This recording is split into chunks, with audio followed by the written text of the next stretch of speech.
Well, once again, it's time, my friends, for another meet and greet. We're Southern Fried and nationwide, so hang on to your seat. Look around, here's what I found. I guess you'll never know what you'll see on the Southern Fried Podcast Show. Yeehaw! And welcome to Southern Fried Podcast Sports Talk. Been a little bit, had a lot of other things going on, but man, the football has been good. We hope you'll come in and chat with us a little bit about some of the games in the last couple of weeks, 2 or 3 weeks, especially this last this weekend and college and pro football. We like some sports around here, and of course, we're dog fans, and some of us are Bama fans, and I guess some of us are other things, but mostly we're dog fans. So.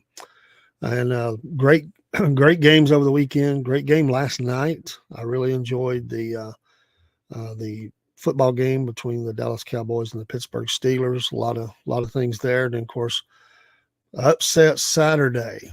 Wow, what a day of college football!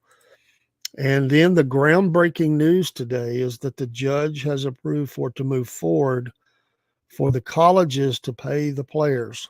They no longer have to go through these other mediums and other organizations or whatever, that they will be able to pay the players themselves under a structured deal of up to so much, which will increase every year. This is huge. This is big. And I'm just several questions I would have around it. Because teams are going to try to outdo other teams, and it sounds like that they're sort of kind of instituting a salary cap. From what the article I read would be, that it would start at around 20 or 20. I think it was a $21 million. Of course, not every school can do that, but the rich get richer, and the rich ones can. But I have questions. Does that mean that every school has to play by those rules, and, the quarterback that they want, they can give around to all these players? And I think it's going to really open up the door and all the way. And that's what they've been shooting for. There's lawsuits.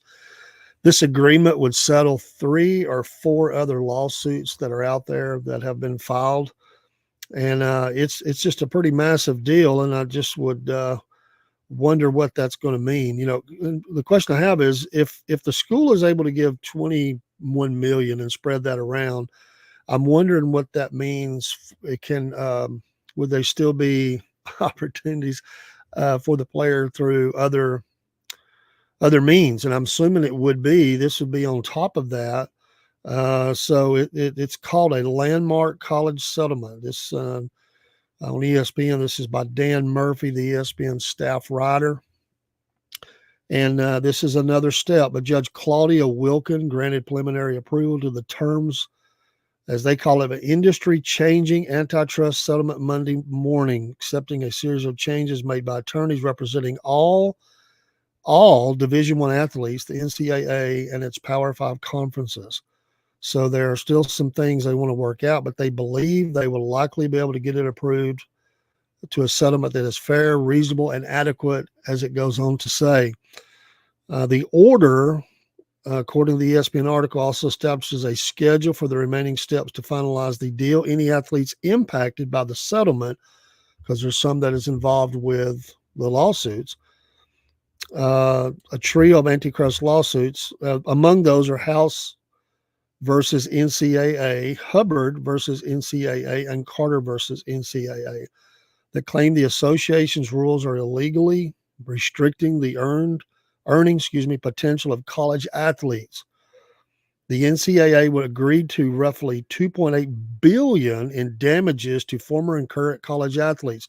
So there's also that money that's going to be distributed. Some are current, some are former, and they're going to pay this as damages. That's tremendous. Think of the 2.8 billion, not million, billion.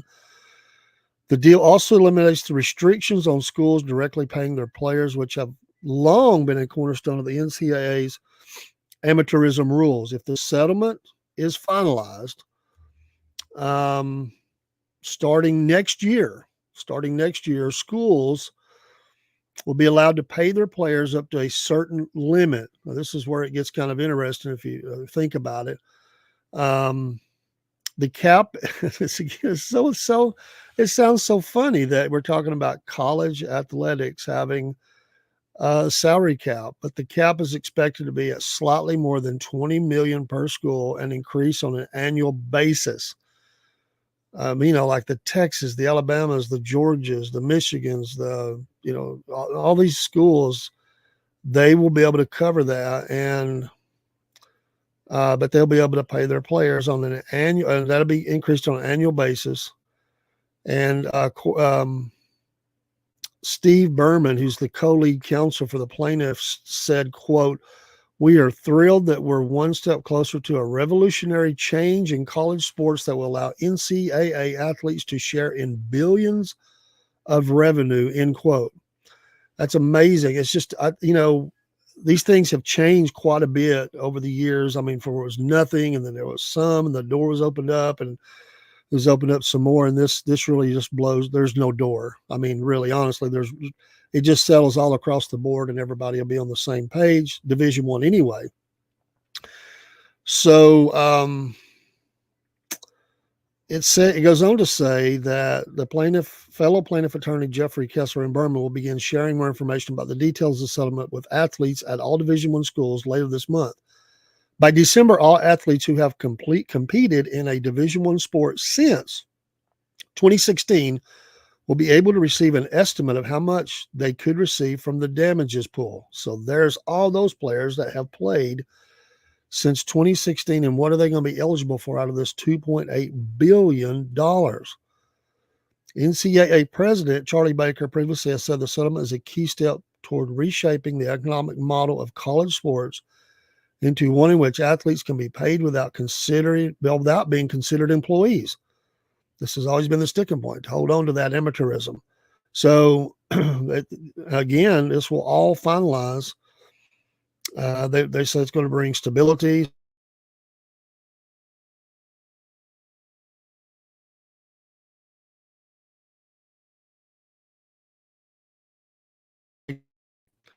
Of next year. Breaking. I wasn't today. You wonder why which they out. Not a fan is a fan of.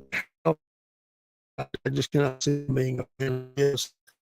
And whether anyone or not, college athletics is going to change, and these players are going to get paid. And again, obviously, there's going to have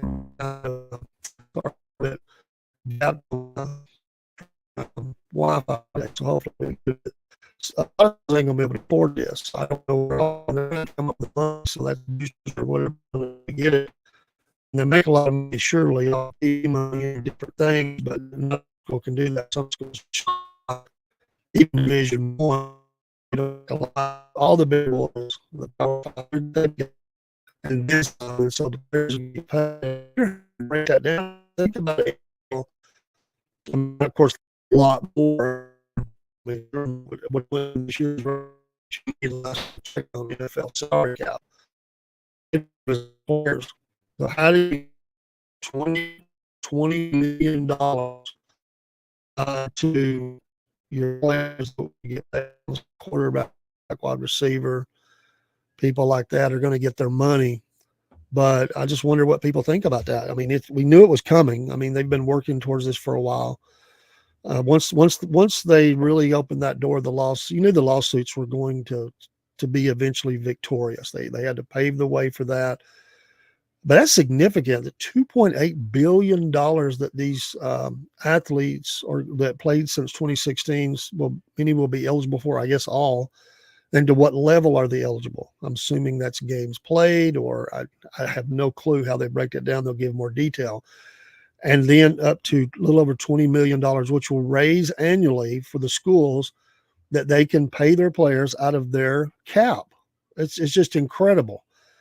And this will all start probably, I'm just assuming next year or into 2026. I don't know if they can, because it won't be finalized till 2025. I guess they could, if it's done in May, I guess they could have negotiations and be paying them, before the games begin. They probably already have some things agreed upon. So, I mean, there's going to be some players get a big payday because that's a heck of, even though you're talking about thousands of student athletes, that's a lot of money, 2.8 billion.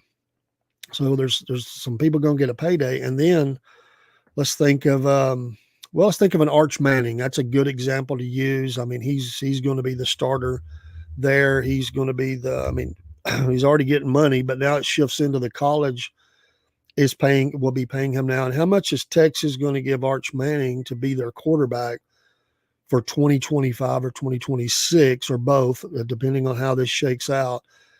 It's exciting because it's newsworthy, it's interesting, and it's in another way it's kind of sad as a traditionalist. I mean, there's that part of me that likes it. I'm not against them getting money. I know they put their I mean, some players never have an NFL shot, so this is a way for them to make money off of their abilities, and I get that. The schools are making a lot of money, and all the entities, I get that. I'm not begrudging them, but it does change things quite a bit, and it's just a further change to a new world, a new day. You just have to adjust to that, and so you just want what the talk's going to be and how that's going to impact recruiting. And I mean, it has to. I don't know. I don't know. Can you imagine? There's going to be just as much talked about, if not more, on the financial side than there is the academic side or schemes or anything else that they're going to be talking to players about. But now you don't have to play the little game where the school talks to the player and we want you. Then you go in another room and, they work out the deal for the money, for them to market this or do this, what kind of money we can get there. Now it's just all in the same room. I guess the coach could go and his recruiting team could go into, some small town and what we're looking to pay junior to pay at university. I'm sorry, Robertson this morning, and my wife, I'm not great, so but I did come on and got behind this one 7. But yeah, ground because I talk about the games, but if you heard this, it dropped today. And CA is one of the also the game. Are going in that way. That's a lot of money, and then they move forward, work out the other issues, and those people their money. And I don't know, there's a lot of players on college teams. Everybody, I just them up. I'll go somewhere else. Do shirts, do different things with money. Honestly, I don't know. It's pretty interesting on that to be most of the they are dropped, and there's going to be a lot of talk about that. What does that mean for the schools? But let's just take the SEC for example. And I don't think there's any problem with any school in the SEC because they make a lot of money to be able to have a little over $20 million to pay their players with every year. They might have to move some things around just a little bit because they spend it all, but they can. Well, I say they spend it all, so it goes back into.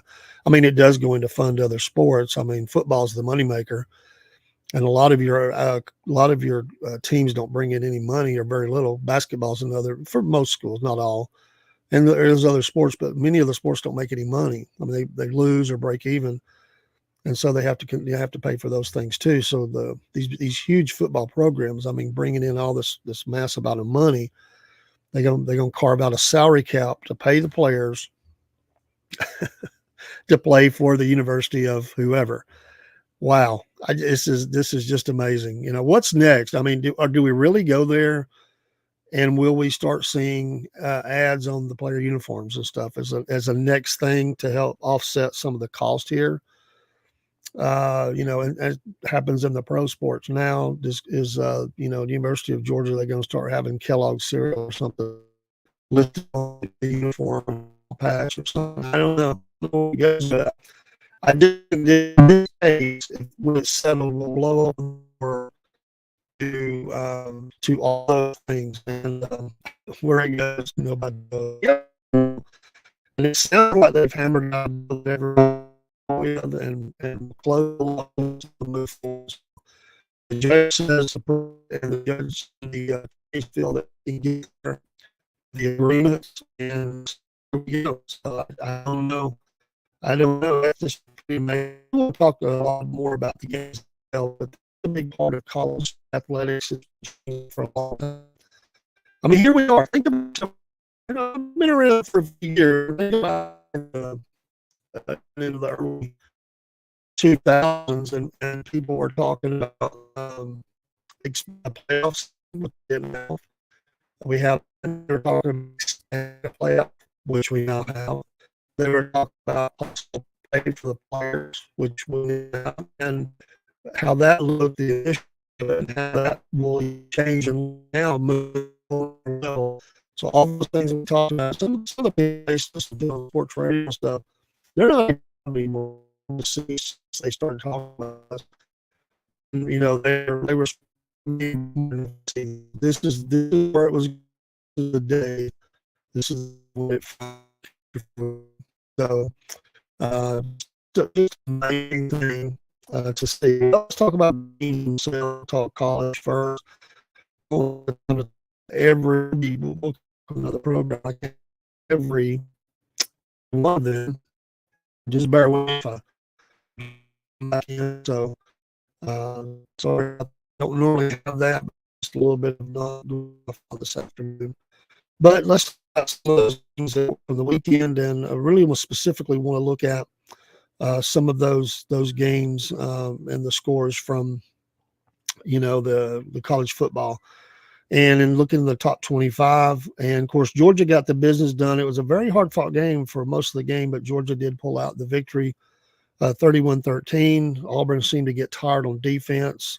They made some mistakes as well, but they've got a good school, and I've been sort of waiting on it. I was just glad, hoping it wasn't against Georgia, because I kept telling people Auburn's getting better, and they're getting the athletes, and I mean, they got some of the biggest receivers around, as in terms of just the number of them and how many they are. They're very good, and quarterback played well. He showed a lot of toughness. I mean, he really did play a good game for most of the game.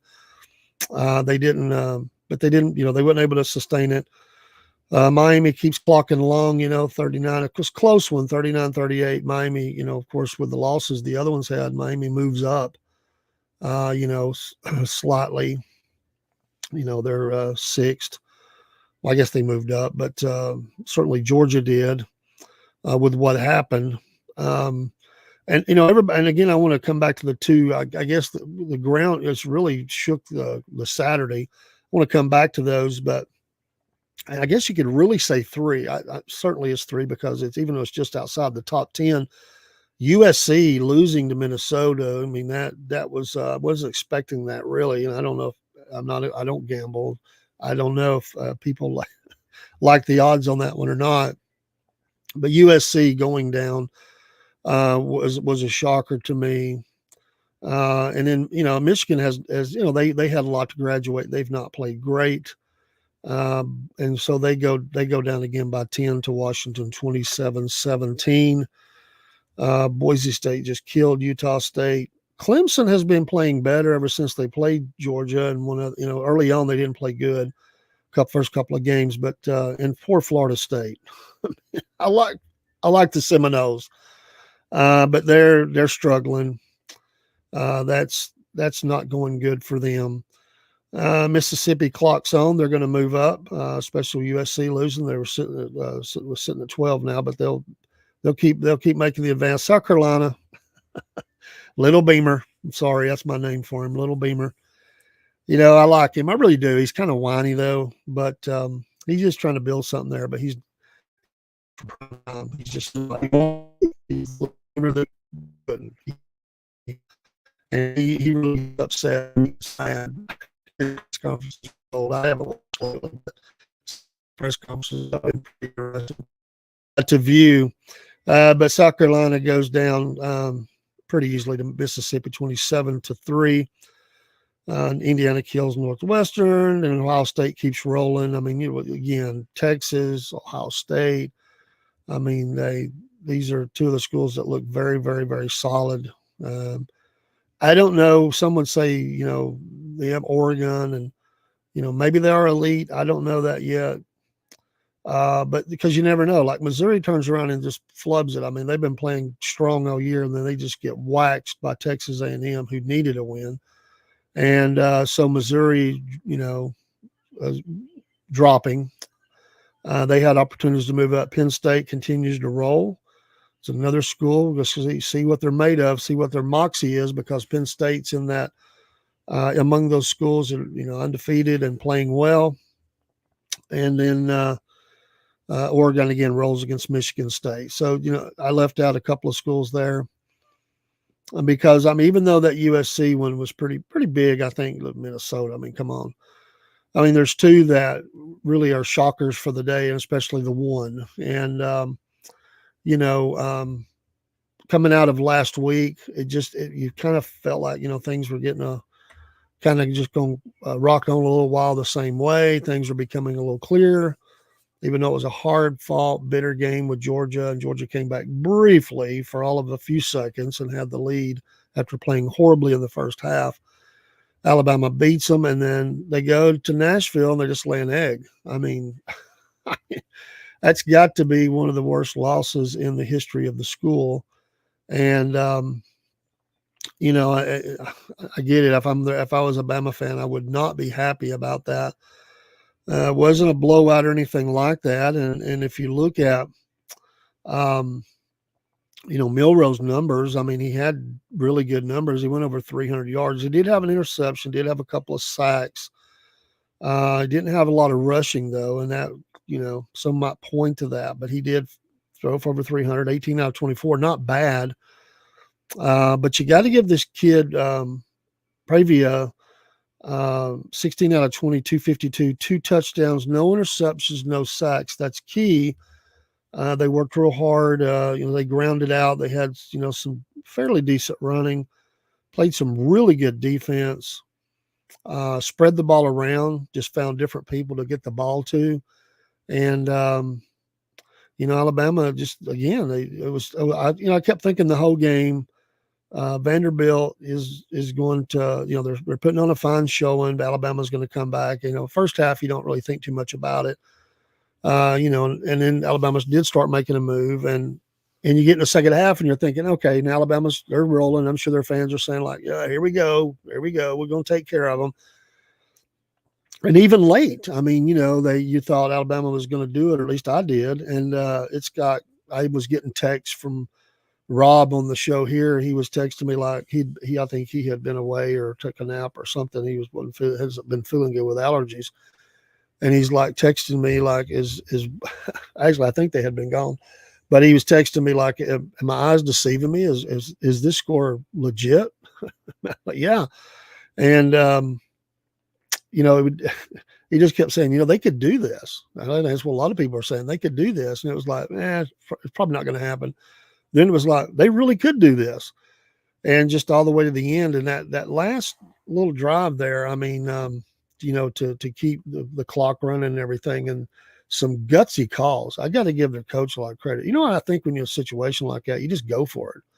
I mean, don't get conservative. Go for it. Play smart, but you know who you're playing against, and that's what they did. They just kept taking it to them, and they were fired up. And they should be. Their fans should be. It was taking down the goalposts and throwing them in the river. Alabama's is okay. They will survive this, and they will continue to win.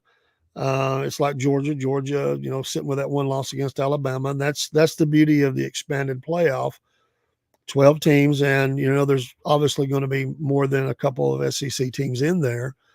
And so they're fine. They're fine. Texas, Alabama, Georgia, Mississippi, they're fine. And Tennessee. Now, Tennessee took the tumble as well, right? And then so you see Okay, USC's went down, and you see some other scores, not too shocking. One here and there, maybe a little bit. Like, oh, okay, I thought it might go a little different. Then you get down to the Bama game, you're like in total shock, and then you're like also watching Tennessee, like, wait a minute, could Arkansas actually do this? I've always, I love the coach. I mean, he's line coach for Georgia for a good while. I've always liked him. He's been building there. They've had some very talented players, NFL caliber, people that went to the NFL, just hadn't been able to put it all together. And they're still trying to do that. But man, I mean, they just rocked it on defense. Tennessee averaging, what was it, 54 points a game or something like that.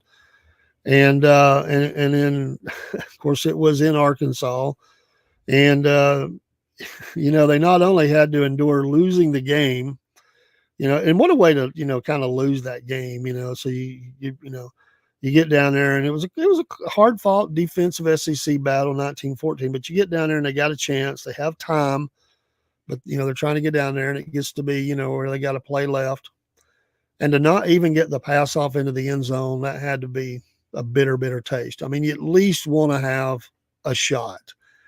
And for all the good things this young man has done at quarterback for Tennessee, he showed his youth right there. He kind of got caught up in the moment, and he just, you just got to throw it in there. I mean, the game is over anyway. You just throw it in there. If it's intercepted, it's intercepted. Throw it in there and let somebody have a chance to go after it. Didn't do that, and Arkansas pulls it. And, Tennessee was sitting at that 4 ranking, and wow, now you drop back. And so what a difference a week makes. Georgia drops down, loses the ranking, and although they're not back to where they were, they move back ahead of these two teams. It's amazing. SEC football is amazing. And nothing against the coach. I mean, he's a good coach. He's taken some heat though. He has taken some heat. I think I've seen some commentators today really take it to him. I just, you kind of predict this is going to happen. And I think in some way, it's not just that Alabama and Tennessee lost it, especially in Alabama's sake. Kevin DeBoer, I think, you kind of had people kind of thinking, yeah, you're gonna come in the SEC and you may do great things. You may even win some championships. But you're going to find out what a Saturday night in the SEC is like on the road in a hostile environment against a team that's not backing down, and they're playing lights out defensive football, and they're staying toe to toe with you. And whether it's Alabama or whether it's Tennessee, they both. And so within Kevin DeBoer's case, I kind of felt like this might happen once this year. This is one. I didn't think it'd be Vanderbilt though. That's what's hilarious about it. And it was Vanderbilt. And but you know what? I mean, I can remember being as a season ticket holder at Georgia, and I remember a game where Vanderbilt was come in there and played like that in our stadium. Usually it would be close, hard fought, would win the game, but and you got to listen to their little sounds. But what I wanted to say was on that.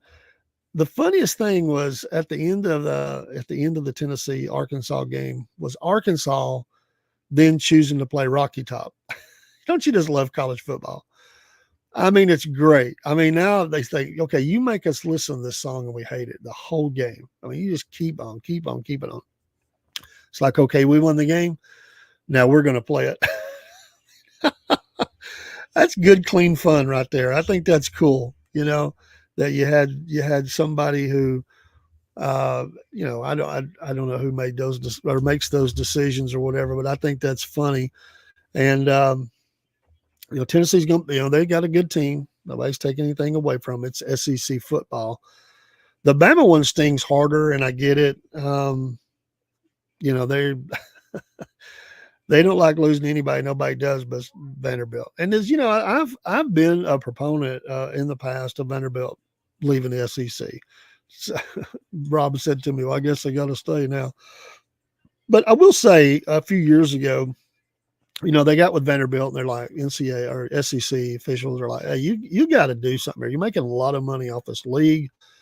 Your facilities are not where they need to be. You're just getting where you're not putting that great of a product on the field, and you got to step your game up, so to speak. No pun intended. And they did that. And last year, remember when they were playing there, their end zones weren't done. They had the scoreboard hanging from the cranes, but they were already talking about, some of the players were talking about how excited they were.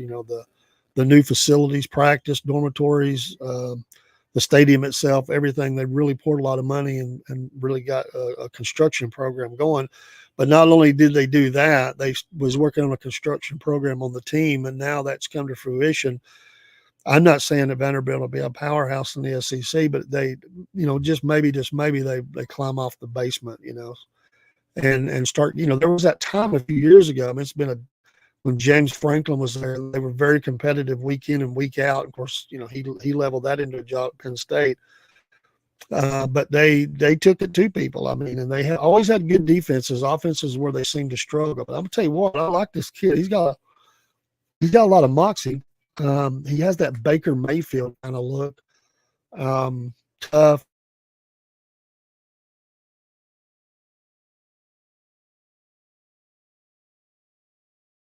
Uh-oh. Okay, I'm sorry. I'm still losing just a little bit there. Bear with me. But this and then just real quick on the NFL side, I don't want to spend a lot of time there. But of course, there's a game tonight. A great game, really. The Saints and the Chiefs, and I've got to do some things not at work, so I'm not going to just be glancing at it. I'm not going to be able to watch the whole thing, but I think this is a great matchup. And the Chiefs might be in a little bit of trouble here. And I am a Chiefs fan, but I think the Saints are playing, really well. Even though their record doesn't show it, and the Chiefs are undefeated. I think this could be a game that the Chiefs better watch out. They've got injuries. They've got some things that's not really working for them. Losing Pacheco is huge, and they've got receiver injury. Kelsey's not really played up to. I don't know. It's not always stats, but he's a difference maker that's not really made that difference yet. But they do have other tight ends on the team that are really good. Maybe they're not Kelsey, but I think one of them's very close. The Cowboys get the squeaker against the Steelers, and I mean squeaker. Like the last minute, I watched the end of that game. That was really good. I'm not for the Cowboys. I was for the Steelers to win. Snoop Dogg there in the house in the Steelers jersey. Packers, over the Rams. Rams, I don't know. They seem to not really be put the points you thought they would.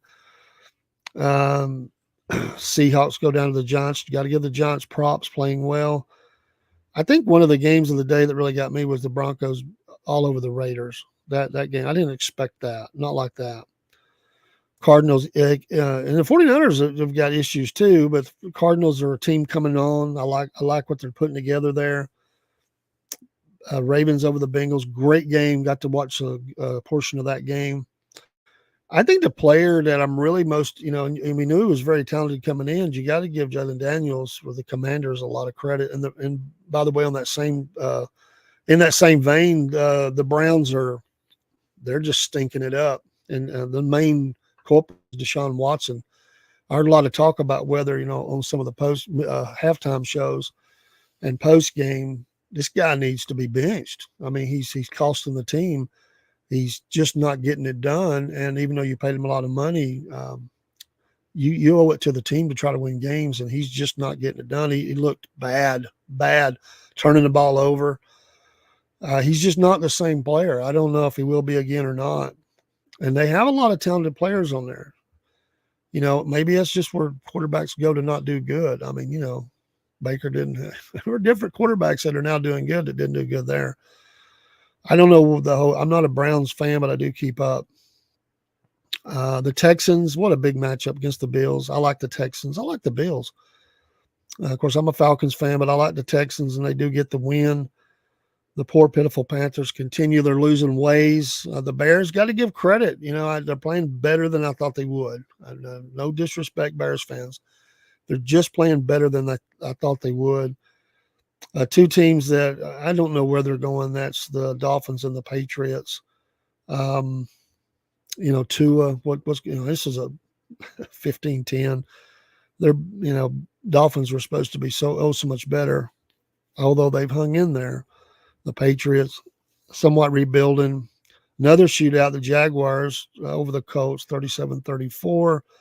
Vikings keep on winning. And Aaron Rodgers, he had a workmanlike game. He had some good things, but he also looks 40 sometimes, which he is. So, I don't know.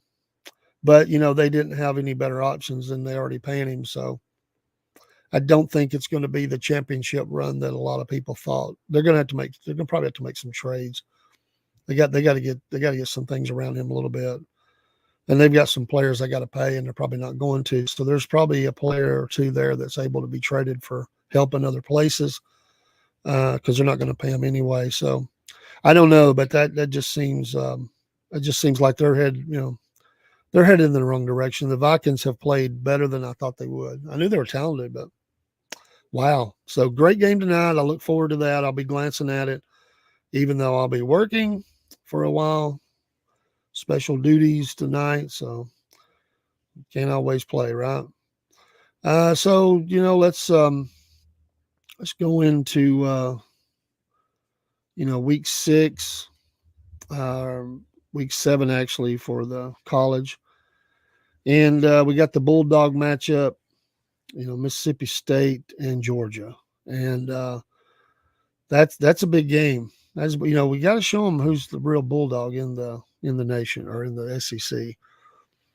4:15 kickoff, which means about 4:40. SEC network. They usually get it going quicker. They don't have as much. Georgia should win this game. Mississippi State's not that good. 1-4. Georgia 4-1 on the season. It's got to take care of business. Mississippi State's not ranked. So other matchups, because some of them are honestly just not that good. That happens. And Alabama gets to take out their frustrations on South Carolina, Little Beamer. I mean, they are at 3-2. Wouldn't that be a double whammy if they played South Carolina and they won? I don't think that's going to happen. I think Bama rolls. They got to get some things straightened out. I think teams have kind of figured out a little bit how to play Milroe, and I think it kind of started way last year in playoff. And although every team's not able to do it, those teams that really watched that game, I think they have found that they've learned. At any moment he can bust it, can be gone. But I think that they have found a pattern with which to go by. Well, not everybody can do that, and I get that. So, but yeah, USC, it don't get any better for USC, right? Penn State, what a matchup that may be. That's a great matchup. Texas, Oklahoma. Texas is going to roll. I know Oklahoma's 4-1, but I'm not impressed with their offense. Texas is going to win this. They're going to continue to go. You got the traditional Florida, Tennessee. Florida's playing better. I'm not saying they'll beat Tennessee. That's another late game, but this is a rivalry game, and honestly, Tennessee does have them at home. But I wouldn't be shocked if Florida found a way. They muscle up well against Tennessee if they can hold up defensively. Their offense is not great, serviceable, but they can't get down. If they get down, it'll be a blowout. Mississippi against LSU, another great matchup Saturday night, 7:30, 3-letter network. ABC, Tennessee games on ESPN. I like this matchup. We're going to find out what both these teams are made of. It's a classic Saturday night matchup. I love it. What a game. It would be great to be down in Baton Rouge. And, wow, what a matchup. And then, a huge game, Oregon and Ohio State. Somebody's going to lose their unbeaten ranking. And, well, I just think at this point it's Oregon. So, it's close. It's going to be a close one. It's only a 3-point spread right now. Ohio State laying the 3. I think Ohio State wins this game. My opinion. It is in Eugene. I don't think it matters to Ohio State, but So yeah, great games. Um, there's a possibility, somebody's not going to be happy again that thought they were going to be, they're going to come back and win this week. It might be Tennessee. I'm telling you, Florida can match up like Arkansas, and they can play with enough to do that. But of course, Tennessee can definitely get up on them. But rivalry games, don't you love it? Don't you just love rivalry games? You can just feel it in the air. It's a little, just the way the game is going. You just have that feeling about it. It's great to be out. There's nothing like being at a good fall. It starts getting the breeze, and it's cool, and you got your sweaters on or your light jackets, and you have a tailgate. And you can just feel it. Especially those late games, you tailgate. You have, you there all day, and you get ready, then you march on to the game, and you can just feel the electricity in the air between as you're walking towards the stadium, and you got people scalping tickets, and you can smell, all the foods that's been cooking, and you're meeting people from fans from both sides, and you get inside, and the bands are coming, and there's nothing like it. It's great. And everybody has sort of their walk where the players come in and the bands and all that. And that's just what makes college football great, whether they're paying the players or not. That ain't going away. And it's just great to see those things. So I love it. I love college football. Love NFL, and I like them both. The Falcons, and just talking about the NFL, just for briefly here. I do like the Falcons continuing their ways. I mean, they're playing the Panthers. I think they've hit on the formula. I was worried at first. They didn't look comfortable. I'm not saying one game makes it, but that game just seemed to everything sort of clicked. No, they all weren't on target exactly, but he spread the ball around. The Falcons have found a way. They've got confidence late in the game that they're going to come back and win this. They used to lose those consistently last year, turning the ball over and everything. I think all the plates are spinning the right way, and the Falcons are. You got to, you just don't want to get your broken heart. I'm not saying they're going to win the whole thing, or nothing like that. But this team is starting to show it. I thought there might be a little hurting at receiver because they did have the injury, but these players that are there, Mooney and of course Drake London and Pitts, they finally got him involved. I think that's a key. Now that they finally got him in the passing game, it's opening up other players. The running game is solid already. Cousins looks comfortable, and the offensive line played really good. I mean, really good. The defense still needs they still need to get a pass rush, but this is the Panthers, and I'm not saying they couldn't not lose this game because they could. It's the NFL, but this game is there for the taking. It is in Charlotte, but Falcons need to go in there and take care of business. And how great would it be to come out 4-2? Of course, the Panthers would be 1-5 if they win that game. That would just be awesome. And the Falcons have a tough schedule, so a game like this you have to win. You have to win this game. They had a chance with KC. They had a chance with the Steelers. Those are two very good teams, but they have pulled the rest of them. And this is a game that'd be on the winning side, and would be 4-2. And you just got to do it. Falcons, you just got to do it. 49ers and Seahawks. 49ers have got, they've got some issues. They're a very solid team, but they've had obviously been dealing with some injuries. The Seahawks have played well. Both teams are, playing, they've got a lot of, lost. I mean, 49ers obviously have more star talent, more recognizable names, but Seahawks have some really good players. I like the receivers, always have. Quarterback's playing well, 2-3. I mean, nobody thought that, but again, this is a game the 49ers need to right the ship against the Seahawks. It is your Thursday night game on Amazon Prime, and it is in Seattle. 49ers need to get it done. It's a tough one to call, honestly, but I think the 49ers will win this game close.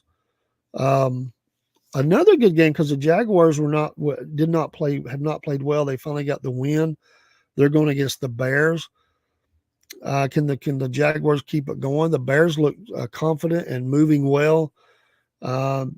this is a Sunday morning game, excuse me, on NFL Network. This is one of those games in London, and what does that do? I don't know. It seems you have to travel.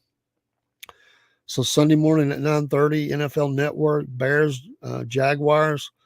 Um, wow, I think the Bears win this game. I don't think the Jaguars have struggled. The quarterback there for the Jags, he's struggling. Former Clemson quarterback. Just they've got the talent, but I think the Bears are playing confident. I see the Bears winning that. Browns Eagles. No way do the Browns beat the Eagles. I know their Eagles are 2-2. They've had their own issues, but no, Browns lose this one again. I'm sorry. The poor Browns. It is in Philly, and I just think it's going to be an ugly season. The Panthers and the Browns are in a race for number one. There's another team or two, but they're definitely on the leading edge of that. The Buccaneers, who are stinging from their loss to the Falcons. Yay, go Falcons. They played well. Baker played well against the Saints. So, a little shorter week for the Saints because they're playing tonight. This is a good game, and I'm going to be honest. I think I'm going to pick the Buccaneers in this one. I think the Saints.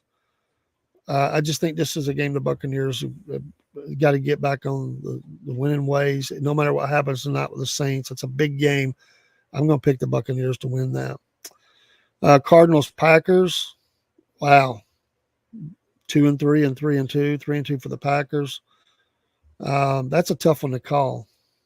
The Packers are laying 5.5, but I don't know, it is in Green Bay. I guess I'd probably be comfortable picking the Packers there, but I certainly wouldn't forget the Cardinals and what they're capable of.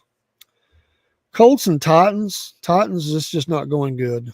Colts will need to get back on the winning ways, and it's close when I say Colts are going to win this game. Titans, they're struggling. Another great game, and you have these two exciting quarterbacks, the Commanders against the Ravens.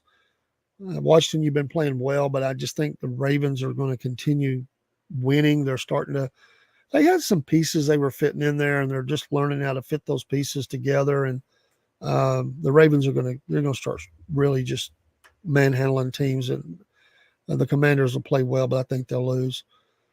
Texans, Patriots, give me Texans. Another 1:00 game. Chargers, Broncos, toss up. You know what? Give me the Broncos on that one. Steelers, Raiders. I like the things the Steelers are doing. They just the Raiders have as well. It's another really close game. It's kind of a pick 'em there. There is 3 laid there. It's in Vegas. If the Steelers are at home, I definitely pick them. This could go either way. Give me the Raiders. Lions and Cowboys. Cowboys are sitting at 3-2. Lions are 3-1. I just think the Lions, the Cowboys just probably, I think, have just a little more if they can if their quarterback can play well. I think there's brewing controversy in Cowboy land, though. This meetings and trash talking or whatever it is, it's obvious that CeeDee Lamb and Prescott are not on the same page, and CeeDee's barking at him, and I don't know. They're gonna have to handle that inside closed doors of the locker room, but it's starting to spill out into the game, and you need to have. I just think that's a bad look, and I think the team, not the owner, the team, not the coach, the team. They got to get behind closed doors, and I guess say, look, you're a superstar, but you need to quit all this on our quarterback. You encourage. We're not happy when we're losing or things ain't going well, but they need to fix that. Bengals, Giants, give me Bengals. Bills and Jets, give me Bills. on that game. Aaron Rodgers, what an interesting character in many ways, not just football. Um, he's an odd bird. Can we say? Can I say that? He's an odd guy. He's really hard to pin down. He's just an odd dude, and he's Hall of Famer, but he's odd dude, and he's not handled everything as I think the way he should in New York. Um, they're playing solid, not great, and the Bills. Um, it should be a great one. That's your Monday night game of the week next week. Bills Jets. Wow, I'm going Bills. I'm going Bills. You know, it is at MetLife Stadium, but I'll take the Bills. I'll take the Bills. So there's a kind of a look. We didn't look at every college game, but there's kind of what's left this week. A look at what's played, the games that are coming up.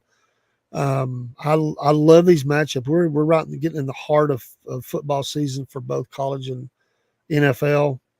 I mean, we're moving towards that midpoint for NFL, and then the college is well going, and I just see I just see that this is about that midpoint. Teams starting to separate themselves, and I think you're seeing some of that in college and in NFL. We'll see if this week holds true, and if they will be able to. Some teams will be able to continue in the winning ways, or can they get a win after losing? And very easily Tennessee and Alabama could be back on it. I think the Browns and the Panthers continue to fall. I think the 49ers, they better get a win. They need to win. This is not a good look for them. They're going the wrong way. They need to get that record turned around. Injuries are horrible. And hey, you know what? And honestly, as a Falcons fan, as you look at this game tonight, and of course I'm a Chiefs fan, and I'm for the Chiefs. I mean, they are laying the points. It's just the Saints kind of concern me, but I want the Chiefs to win this. I mean, this is good. I mean, you got the Panthers stinking it up. The Saints would be 2-3 if they lose this game. The Rams, I know it's different now because they've moved the teams around, but the Buccaneers, they just beat them. But I'm thinking of those NFC teams. Some of the teams, even the Eagles, have not been knocking it out of the park. The Cowboys either. I think the Falcons are in a good spot right now. I'm trying not to get too excited. As a Falcon fan, you learn for letdowns. But I think I'm right. I think we're right. Falcons have this slogan, "Rise Up." Excuse me. I think the Falcons have this, the slogan "Rise Up," and I think they rise up this week. They beat the Panthers, and then you just wonder where it goes from there. Like I said, they've got a horrible schedule. And the next week is the Seahawks. Again, it doesn't get any easier. Then we play the Buccaneers again. Of course, that'll be in Tampa. So Seahawks, Buccaneers, and then the Cowboys. Wow. They got the same record right now, 3-2. Cowboy Cook's not in here right now, or he'd be saying something. Would be very cool if they had the same record up that week. And that game is in Atlanta, GA. That's big. Oh my goodness. Will there be more Cowboy fans in Atlanta than Falcons fans if both these records hold? I don't know who's got all them tickets, but the Cowboys, they bring a lot, and they always do in Atlanta. But the Falcons are bringing some hope and excitement, and those ticket prices will just continue to escalate. So I know Cowboy Cook's wanting to go. I don't know if I'm going to be able to do it or not, but oh boy, it's expensive. But it'd be a great game nonetheless. Of course, he's a Cowboy fan, so he has to wait till they come to Atlanta or Nashville to go see them, and he would like to see them again. We've seen him in the past. He'd like to go see them again. I don't blame him. I don't get him. I don't blame him, but a bit. So football is in great swing. We've got the college. Massive release today of news about the colleges having a salary cap. They're just calling it a cap, but basically that's what it is. And they can take this money and pay players. Probably will be finalized by April, May of 2025. All the lawsuits be settled, and the players can renegotiate with the colleges themselves and not these other entities. Wow, that is so interesting to me, and what I mean, and think about, players that are already there, like I said, an Arch Manning, um, some of these players that are young and doing really well right now. Uh, just thinking in the SEC even, or in other places. And then some players, are going to, many players are going to reap in the $2.8 billion windfall of the damages that they're going to pay once this is finalized. And they're going to start meeting with those players and let them know how much is their piece of the pie in that. There's going to be a whole lot of cars bought because there's fixing to be some players get some jack. And, just trying to think about where does this go? I don't know. It's quite interesting. It really is. And it's going to be fun to watch. I wouldn't want to be the one to have to figure out all that. What guidelines do you use? I mean, there's no template. There's no blueprint. And you got to figure out, who are you paying, and how much, and who gets their feelings hurt and takes off for another school even more now. It's not going to be easy. I feel for college coaches. I mean, not only do they have to fight the nuts and bolts of running a program, playing on a Saturday night and trying to win in the SEC or other Power 5 conference, and then you've got, speaking at boosters. We got boosters giving you a hard time. You got to keep the AD pleased and the play, and then traveling for recruiting. And now you got to add in that they're going to have to be figuring out how to pay. I know athletic directors and all them, they'll be very involved in this, but what, how does that work? Do you tell them when you go in the home and they say, you slide the offer across the table, and they look at it and go, no, I got a bigger offer from your competitor? And do they send it back across the table? This is what Saban didn't want to do. He didn't want nothing to do with that. It's like, this is the way it works. They're going to play schools off against each other. There's a cap. They only have so much. Who's willing to give that quarterback or that top flight receiver? And the quarterbacks are going to be the ones that really rake in here. Who's going to give the one more? And then of course you got to have the team around them. That's a whole other consideration, because if the money's tight or close, what I mean by that, then if what kind of a team do they have? What's your chances of making the playoffs? I mean, it really changes. It's already that way a lot, but this just solidifies it. And teams reach, let it be known we've got money to spend on a quarterback. They go fix their issues. We need a quarterback. Hey, we got X amount of money. You don't need to play for them. Come over and play for us. I mean, I know you can't tamper, but come on. The message gets through, and they'll figure out how to do that. And, oh boy, where does this take us? And it increases every year. Like, it's a little over 20 million. Does that go up by 1 million, 2 million, 3? You can at least go up probably 1 million or 2 every year. I mean, come on, they're not going to, it's just going to keep going up. And in how many years is it going to be that it's the size of the NFL? Crazy. And what does this do for high school football? I don't know. Maybe it doesn't do nothing. Maybe that's a dumb question. But really, does it? Is it possible that this could extend down into high school athletics? I don't know. I really don't know, but I think it's an interesting thing I'll definitely be looking into it. If somebody knows, email me, let me know. I don't want to talk dumb, but every time somebody said these things would never happen, they've happened. I heard this would never happen. They won't never do that. Won't never do it. There's people said that, and they got sued, and the school said that themselves. We're not doing that. Well, they are, and to the tune of a $2.8 billion damage. and now they have a cap. Wow. I'd love to be a fly on the wall of Georgia, Texas, Notre Dame, Ohio State, Oregon. I'd love to be a fly on the wall and listen to conversations. That would be incredible. Absolutely incredible. Well, we're going to get off here. It's been about an hour. We'll come back soon with another SFP Sports program. Thank you for those that have been in the stream. I hope that we covered something that you like. Thank you for all the X followers in here. And by the way, thank you for all the followers on X for our stream. We just went over 5,000.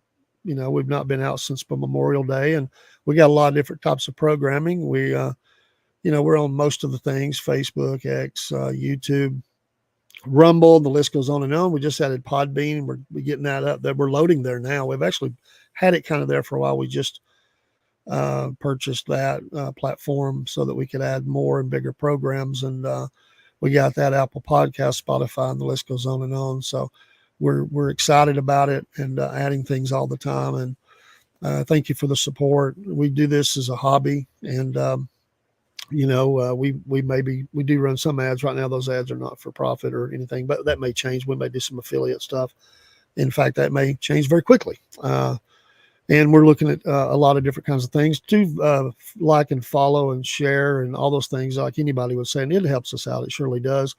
And then, we do have a store.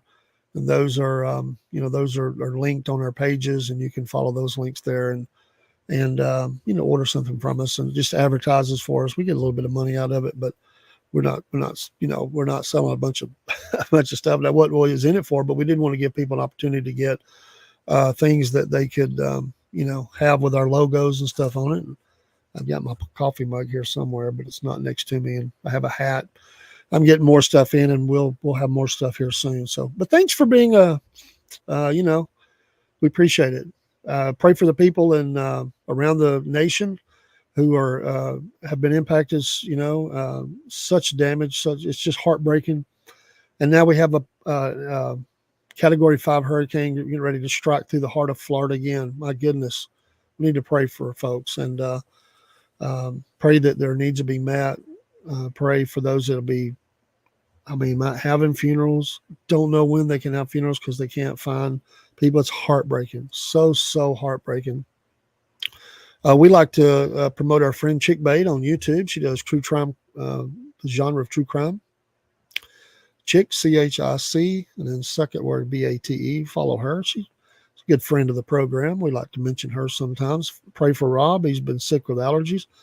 We have a show coming on at 7 tonight, Mama said, on these same streams, and we'll be back on shortly. Come and be on with us if you can. Don't think Rob's going to make it, but he may. He's trying. He's not feeling good. So pray for him. We'll see you soon. Thank you for all that you do, and let's enjoy the sports.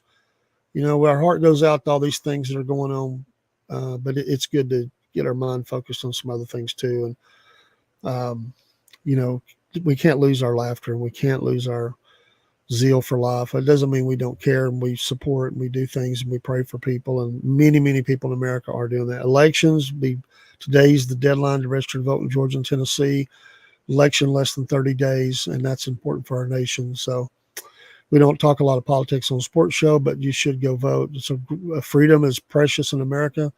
Let's make sure we hold on to that. Go vote. Whatever you're voting for, it's a right you have, and go do that. God bless. We'll see you next time. Salute. Well, once again, it's time, my friends, for another meet and greet. We're Southern Fried and nationwide, so hang on to your seat. Look around, here's what I found. I guess you'll never know what you'll see on the Southern Fried Podcast.